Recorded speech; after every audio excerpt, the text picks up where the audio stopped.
My name is Osama Jamal, spells O-U-S-S-A-M-A-J-A-M-M-A-L. I'm the Secretary General of the U.S. Council of Muslim Organizations. Today is the second annual National Muslim Advocacy Day on Capitol Hill. It was a day that American Muslims converged from different parts of the states around the country on Capitol Hill to first of all celebrate our democracy, to celebrate our inclusion in the society that we love, and to exercise our right as Americans to connect and meet with our representatives. Today, we had over 330 delegates coming from around the country, representing almost 28 states, and we have made over 225 visits with representatives and congressional offices.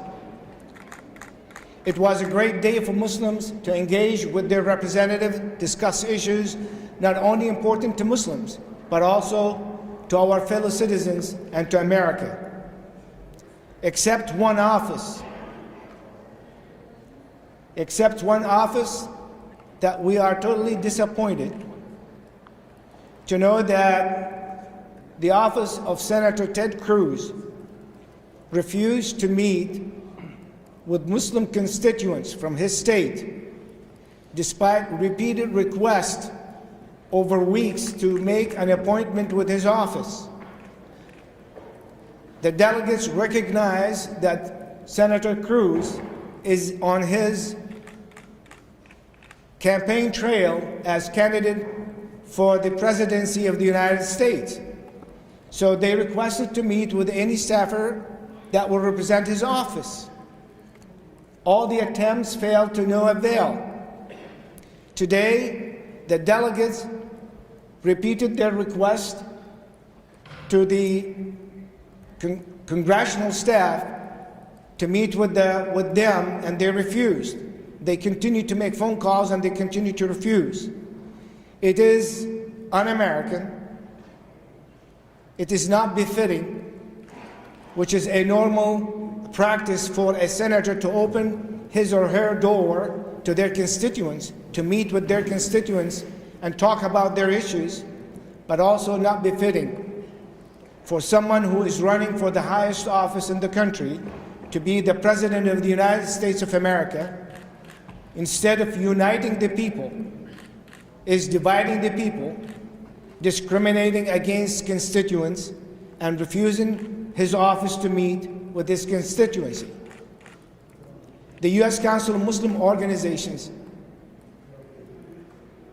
is unhappy with the practice of Senator Ted Cruz, nor the way that he and his congressional office have treated their constituents. Today we have with us here the delegates who visited Senator Ted Cruz's office, and they will talk about exactly what happened. We hope that Senator Ted Cruz will issue a statement regretting what happened and grant his constituency a date in his office to meet with them and to discuss with them the issues they wanted to discuss. This is only right. This is only American. This is only how a senator will earn his representation to the entire state of Texas. Otherwise, Senator Ted Cruz does not bring any hope to America with his presidential candidacy when he practiced discrimination against his own fellow citizens in his own state. With that, I will turn it over to the delegates to tell us about their own ordeal. Thank you. Good evening. My name is Alia Salem, first name spelled A-L-I-A, last name Salem, S-A-L-E-M. And I was one of the delegates who was president for the U.S. Council of Muslim Organizations National Muslim Advocacy Day as we visited the office of Ted Cruz earlier today.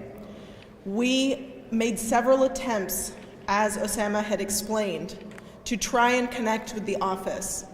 They did not respond with anybody out of 30 staff members who exist in that office for 15 minutes of their time for people who have traveled all the way from Texas to meet their representative. We believe this is the responsibility of the senator's office. The reason why they're in place is to represent the voice of their constituents. For them to deliberately not meet with us and excuse themselves saying that they don't have the time is unacceptable. We gave them plenty of time, and surely for a group of 14 people who represent almost 500,000 Muslims in Texas has every responsibility to meet with us, to hear what we have to say, to not push us aside, and to not give us the opportunity to share our voice along with all the other Texans. We think it's extremely disappointing, however not surprising, that the office of Ted Cruz was unwilling to meet with us. We would like to call upon his office, reiterate the call of Osama Jamal, and say that we ask for an apology from your office for this kind of disrespect. This is indicative of what a Cruz presidency would look like.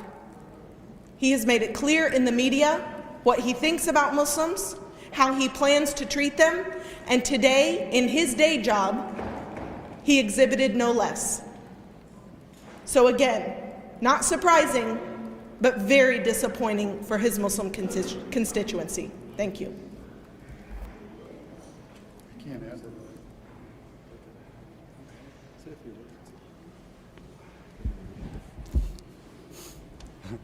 My name is Khalil Meek, Khalil, last name Meek, M-E-E-K.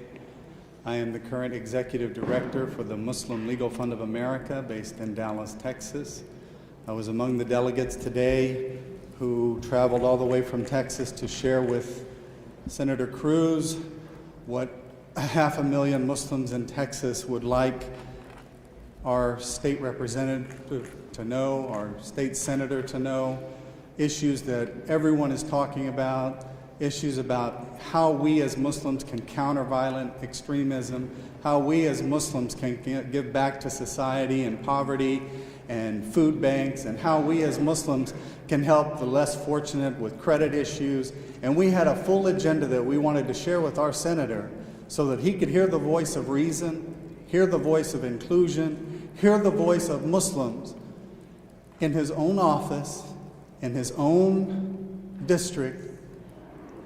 And today we were incredibly embarrassed, disappointed, and if this is the conduct that we should expect from a presidential candidate who is trying to unite and bring America together and telling us that our best days are ahead, let him include everyone.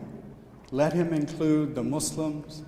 Let him include those who may disagree with some of his policies or opinions. Let him listen to those who have ideas that may resonate and be productive for all of us. Let us never again have a day where a political candidate chooses to exclude a group of the people he was elected to represent. Thank you. We met with the senator 2 years ago for the first time when he first became, came to the Senate. And we had a cordial meeting. Of course, it was a tea, and there were many people that were meeting with him, and we were just in a group of many. We met with his office last year. It was cordial. We had no problem. I think the election or the temper of the election is what's causing a lot of this now.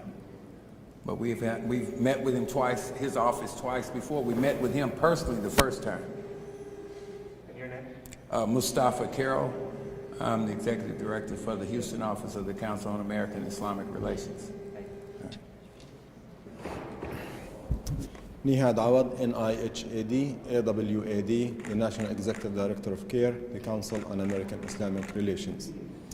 We have denounced the statement that came out from Senator Ted Cruz when he called for patrolling and monitoring Muslim neighborhoods, quote unquote Muslim neighborhoods or Muslim communities, because that showed that the senator was unaware, uninformed, misinformed, misled, and therefore he was misinforming, misleading the public about who Muslim Americans are.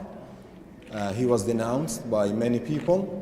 I would like that statement to be denounced by more leaders within the GOP, and the leadership of the GOP has a lot of catch-up to do to denounce anti-Muslim bigotry, because it is un-American, it is divisive, it is not what America needs. America needs a uniter, needs a leader who looks at all Americans equally and does not exclude anybody. I hope that what happened today was an incident, an accident, but from the feeling I'm getting that this is maybe the election season. The election season is selling fear and excluding and targeting American Muslims for cheap political points. I add my voice to my colleagues who came to the podium to say that Senator Ted Cruz owes American Muslims a clear apology, not only for American Muslims, but America itself. If he wants to be a president, he has to show presidential conduct. Thank you.